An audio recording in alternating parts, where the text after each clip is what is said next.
Olá, investigadores otakus! Sejam muito bem-vindos ao lado mais sombrio da história, aqui no canal Crime Zone, onde a realidade consegue ser muito mais assustadora do que qualquer ficção. Se você está aqui agora, é porque chegou até a segunda e última parte de uma das histórias mais perturbadoras já documentadas. No vídeo anterior, nós mergulhamos na criação da chamada Unidade 731, inspirada em fatos da Unidade 731, entendendo como ela surgiu, como funcionava e até onde a ciência pode ir quando perde completamente seus limites éticos. Hoje, a gente vai além.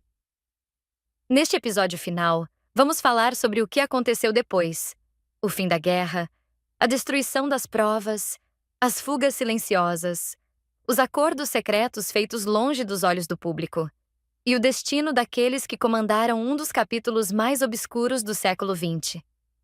Este não é um vídeo fácil. Não é feito para chocar gratuitamente, mas para informar, preservar a memória histórica e separar fatos comprovados de especulações. Então, antes de continuar, já deixa o like, se inscreve no canal e ativa o sininho para não perder nenhum conteúdo novo. Agora vem comigo entender como essa história terminou e por que, para muitos, a justiça nunca chegou.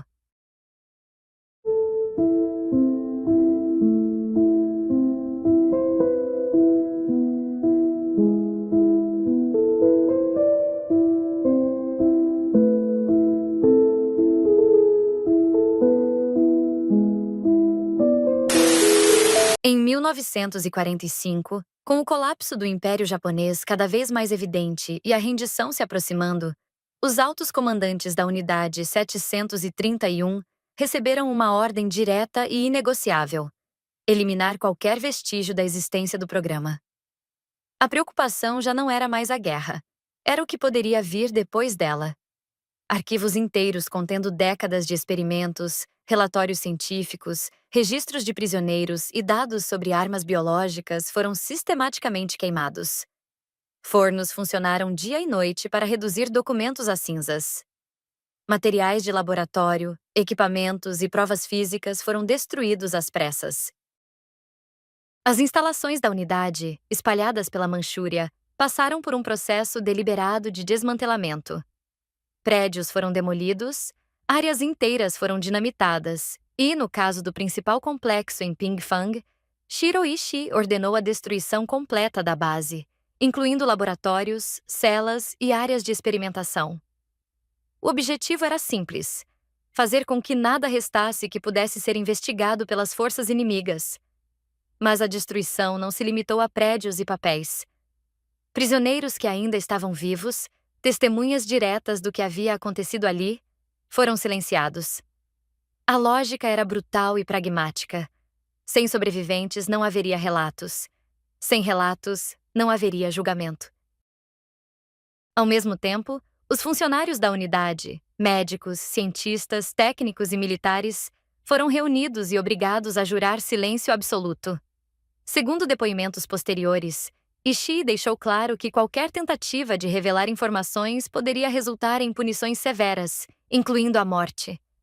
Muitos receberam instruções para assumir novas identidades, apagar o passado e retornar ao Japão como se nada tivesse acontecido. Nesse momento final, fica evidente que o objetivo da liderança da Unidade 731 nunca foi proteger vidas humanas, nem mesmo as de seus próprios subordinados. A prioridade era proteger os responsáveis, preservar carreiras, reputações e garantir que os crimes cometidos em nome da ciência e da guerra jamais viessem à tona. Era o início de um dos maiores apagamentos deliberados da história moderna. Com o avanço rápido das tropas soviéticas na Manchúria, em agosto de 1945, a estrutura da Unidade 731 entrou em colapso. A invasão soviética pegou muitos membros de surpresa e acelerou um plano que já vinha sendo preparado nos bastidores: desaparecer. Parte dos médicos, cientistas e oficiais conseguiu retornar ao Japão, misturando-se à população civil. Muitos viajaram em comboios militares ou embarcações improvisadas, enquanto outros receberam documentos falsificados ou orientações para assumir novas identidades, apagar vínculos com o exército de Kwantung e nunca mencionar o que haviam feito. Esse silêncio não era apenas um acordo moral, era uma imposição.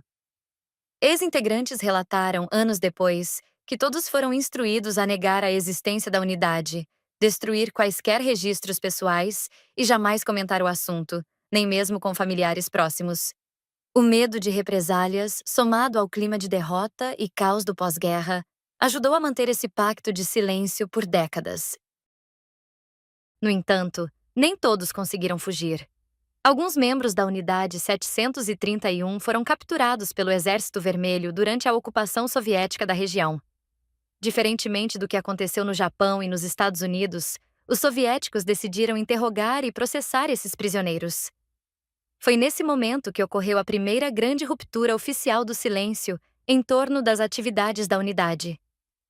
Durante os interrogatórios, os capturados forneceram detalhes sobre o desenvolvimento de armas biológicas, a produção em larga escala de patógenos, os testes de campo realizados em civis e a estrutura hierárquica da Unidade 731 e de suas ramificações. Esses depoimentos culminariam, alguns anos depois, nos julgamentos de Khabarovsk, em 1949, o primeiro evento judicial a reconhecer formalmente a existência e as ações da Unidade 731. Ainda assim, naquele momento, o mundo ocidental pouco deu atenção a essas revelações. O silêncio, embora abalado, ainda estava longe de ser quebrado por completo. Em dezembro de 1949, a União Soviética realizou os chamados Julgamentos de Khabarovsk, um tribunal militar que colocou no banco dos réus 12 ex-integrantes do Exército Imperial Japonês, incluindo membros diretamente ligados à Unidade 731 e a outras unidades de guerra biológica. Durante o processo, os acusados confessaram publicamente o envolvimento no desenvolvimento, produção e uso de armas biológicas durante a ocupação japonesa na China. Diferente de rumores ou denúncias indiretas, os julgamentos se basearam em interrogatórios formais, depoimentos detalhados e documentos apreendidos pelos soviéticos após a ocupação da Manchúria. Os réus descreveram com clareza a produção em larga escala de agentes biológicos como peste, antraz e cólera, a realização de testes de campo que envolveram populações civis chinesas, e o uso deliberado dessas doenças como instrumentos militares, planejados e executados com objetivos estratégicos.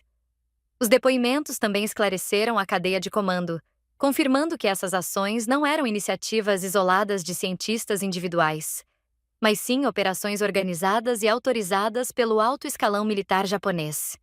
Como resultado, os acusados foram considerados culpados e condenados a penas de prisão em campos de trabalho, variando de 2 a 25 anos.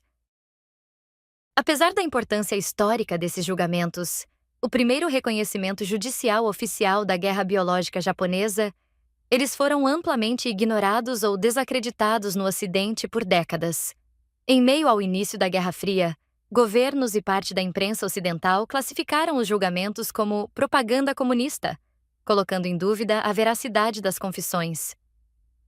Somente anos mais tarde, com a abertura de arquivos, o surgimento de novos testemunhos e pesquisas acadêmicas independentes, muitos dos pontos revelados em Khabarovsk foram confirmados por historiadores, demonstrando que aqueles julgamentos haviam exposto, ainda que precocemente, uma verdade que o mundo preferiu não encarar naquele momento. Enquanto parte do mundo ainda começava a descobrir os horrores da guerra, nos bastidores da política internacional algo decisivo estava acontecendo. Com o início da Guerra Fria, os Estados Unidos passaram a enxergar a União Soviética não apenas como uma antiga aliada, mas como a nova grande ameaça global. Nesse contexto, informações científicas e militares tornaram-se ativos estratégicos extremamente valiosos, especialmente aquelas relacionadas a armas biológicas. Foi nesse cenário que autoridades norte-americanas entraram em contato com Shiro Ishii e outros altos membros da Unidade 731. O temor era claro: que os dados obtidos pelos japoneses caíssem nas mãos dos soviéticos, fortalecendo o arsenal biológico do bloco socialista. O acordo estabelecido foi secreto e extrajudicial. Em troca da entrega completa de dados experimentais, Resultados de pesquisas e conhecimentos técnicos acumulados pela Unidade 731 ao longo dos anos, os Estados Unidos garantiram imunidade contra processos por crimes de guerra, ausência de julgamentos em tribunais internacionais, proteção legal para os principais responsáveis. Esse acordo fez com que nenhum dos líderes centrais da Unidade 731, incluindo Ishii, fosse levado a julgamento semelhante ao Tribunal de Nuremberg. Diferentemente dos médicos nazistas, os responsáveis japoneses pela guerra biológica escaparam de qualquer condenação internacional.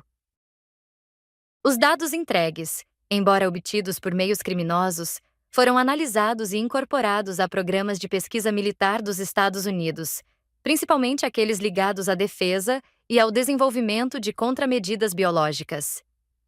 Durante décadas, essas informações permaneceram classificadas, longe do conhecimento público. Somente anos depois, com a desclassificação de documentos militares norte-americanos, historiadores conseguiram confirmar a existência desse acordo e entender por que os crimes da Unidade 731 haviam sido tratados de forma tão diferente no pós-guerra. O resultado foi um silêncio institucionalizado. A justiça foi sacrificada em nome da estratégia militar, e milhares de vítimas nunca tiveram seus crimes oficialmente julgados por um tribunal internacional. Com o fim da Segunda Guerra Mundial, esperava-se que os responsáveis pelos crimes cometidos pela Unidade 731 fossem levados à justiça internacional. No entanto, o que aconteceu foi exatamente o oposto. Shiro Ishii, o principal idealizador e comandante da unidade, nunca foi julgado. Após colaborar com as autoridades norte-americanas, viveu em liberdade no Japão e morreu em 1959, vítima de câncer, sem jamais responder legalmente pelos crimes cometidos sob seu comando. Outros médicos, pesquisadores e oficiais diretamente envolvidos nos experimentos retornaram à vida civil e seguiram carreiras profissionais de alto prestígio. Há registros documentados de ex-membros da Unidade 731 que tornaram-se professores universitários, especialmente em faculdades de medicina e pesquisa científica. Assumiram cargos administrativos e técnicos no Ministério da Saúde do Japão no período do pós-guerra. Atuam em instituições médicas, hospitais e centros de pesquisa. Seguiram carreiras na indústria farmacêutica e biotecnológica, áreas diretamente relacionadas aos conhecimentos adquiridos durante a guerra. Essas trajetórias ocorreram em grande parte porque os crimes da Unidade 731 não foram amplamente divulgados ao público japonês no imediato pós-guerra, e porque os principais responsáveis estavam protegidos por acordos políticos internacionais e pelo silêncio institucional. Enquanto isso, as vítimas nunca receberam reconhecimento oficial, reparação ou justiça. Milhares de civis chineses, coreanos, soviéticos e prisioneiros de outras nacionalidades morreram ou sofreram consequências permanentes, sem que seus nomes fossem registrados ou suas histórias oficialmente reconhecidas por décadas. Durante muitos anos, o governo japonês negou ou minimizou a existência da Unidade 731, o que dificultou qualquer tentativa de responsabilização ou compensação às vítimas. Apenas a partir do final do século XX, com a abertura de arquivos, testemunhos e ações judiciais movidas por sobreviventes e familiares, o tema começou a ganhar maior visibilidade internacional. Mesmo assim, nenhum dos principais responsáveis enfrentou punições proporcionais aos crimes cometidos. O contraste é evidente. De um lado, carreiras respeitadas e reconhecimento profissional. Do outro, vítimas esquecidas, silenciadas e privadas de justiça. Esse desequilíbrio transformou a Unidade 731 em um dos exemplos mais graves de impunidade da história moderna, onde interesses políticos e científicos se sobrepuseram aos princípios básicos de direitos humanos. Após o fim da Segunda Guerra Mundial, o que se seguiu no Japão não foi apenas o silêncio individual dos envolvidos, mas um apagamento institucional progressivo dos crimes cometidos pela Unidade 731. Durante décadas, o governo japonês evitou reconhecer oficialmente a existência e as atividades da unidade. Esse silêncio se refletiu diretamente no sistema educacional. Livros didáticos de história omitiram completamente ou mencionaram de forma extremamente superficial o uso de armas biológicas e os experimentos conduzidos pelo Exército Imperial Japonês. Quando questionado por governos estrangeiros, organizações internacionais ou associações de vítimas, o Estado japonês adotou uma postura defensiva, frequentemente alegando falta de documentos oficiais ou afirmando que as acusações não eram suficientemente comprovadas. Pedidos formais de desculpas foram evitados ou apresentados de maneira vaga, sem reconhecer responsabilidades diretas nem mencionar explicitamente a Unidade 731. Esse apagamento não ocorreu por acaso. Ele foi favorecido por 3 fatores principais: a destruição deliberada de documentos ao final da guerra, o acordo de imunidade que manteve muitos envolvidos fora de julgamentos, o contexto da Guerra Fria, no qual os crimes japoneses foram tratados como assunto secundário frente aos interesses geopolíticos. A situação começou a mudar apenas a partir das décadas de 1980 e 1990. Nesse período, ex-integrantes da unidade passaram a dar testemunhos públicos.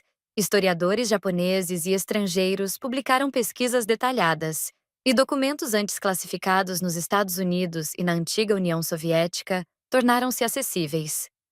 Além disso, ações judiciais movidas por sobreviventes chineses e familiares de vítimas trouxeram novamente o tema ao debate público, mesmo que muitas dessas ações não tenham resultado em indenizações oficiais. Museus independentes e iniciativas civis também desempenharam um papel importante ao preservar a memória do que ocorreu. Ainda assim, o tema continua sendo profundamente controverso no Japão. Setores nacionalistas questionam ou minimizam os relatos, enquanto acadêmicos, jornalistas e ativistas defendem o reconhecimento pleno dos crimes.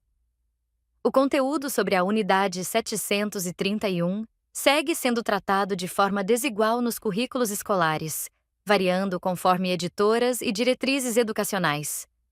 Esse embate revela que o apagamento histórico não é apenas um fenômeno do passado, mas uma disputa ativa pela memória, pela responsabilidade e pela forma como a história será transmitida às futuras gerações. Na China, o antigo complexo onde funcionou a Unidade 731, em Pingfang, na cidade de Harbin, foi preservado e transformado no Museu da Unidade 731. O local reúne ruínas originais, documentos históricos, fotografias, depoimentos e exposições permanentes que detalham as atividades da unidade e o impacto humano de seus crimes. O museu não foi criado como um espaço de vingança, mas como um lugar de memória histórica. Seu objetivo central é dar voz às vítimas, muitas delas anônimas, e registrar oficialmente aquilo que por décadas foi negado, ocultado ou relativizado no cenário internacional.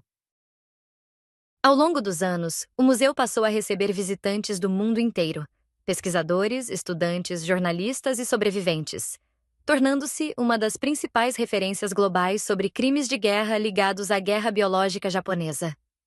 Ele também funciona como um centro educativo, reforçando a importância da ética científica e do respeito aos direitos humanos. A existência desse espaço reforça uma mensagem essencial.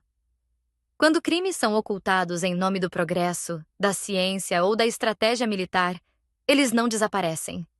Eles deixam marcas profundas e tendem a se repetir. Manter a memória viva não é apenas um ato histórico, mas uma forma de prevenção. A história da Unidade 271, inspirada diretamente na Real Unidade 731, não é apenas um relato sobre o passado. Ela é um alerta claro sobre até onde a ciência pode chegar quando perde seus limites éticos, quando os seres humanos deixam de ser vistos como pessoas e passam a ser tratados apenas como números, dados ou objetos de estudo. Também é um lembrete incômodo de que o silêncio institucional, muitas vezes, não protege as vítimas. Protege os culpados. Se você chegou até aqui, deixe o like, se inscreva no canal e ative o sininho para não perder os próximos conteúdos. Na descrição deste vídeo estão todas as fontes históricas utilizadas. E me siga no Instagram para bastidores, atualizações e novos casos. A gente se vê no próximo mistério.